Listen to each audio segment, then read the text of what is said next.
Japan's been something that you're that you've liked. Do you still like Japan right now?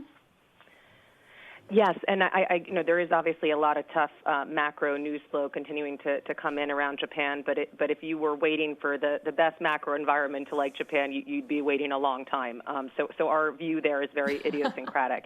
It continues to be our favorite international developed market, and I'll give you three quick reasons why. The first, and this is such an important point, they have the strongest balance sheets globally. So 53% of Topix companies are net cash position. And if you look at the U.S., that number is around 17%, and for Europe, it's around 14%. Now, this is an important point because activist investors have, for a long time, pushed on Japanese corporates to spend more of that cash.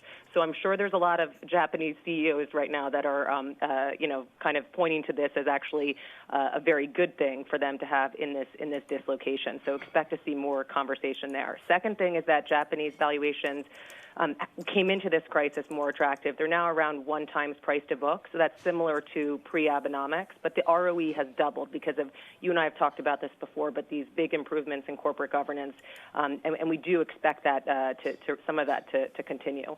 And then third, there's great secular growth opportunities. These are limited at the country level, as already admitted, but they're really abundant at the company level. So we like electronic vehicle plays, robotics. Japan's obviously short of workers.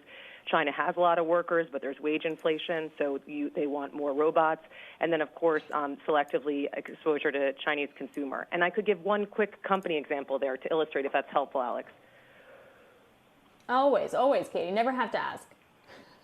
Okay, so we would point to Koch here. So this is a company that they basically make robots smarter and enable this concept of cobots, which is humans and robots working together. And specifically, they make the sensors or the eyes of the robot.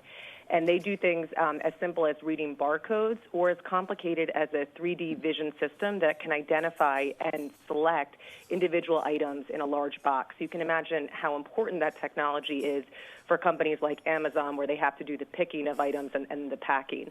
And this is a very high margin business. I think they have about 55% margins.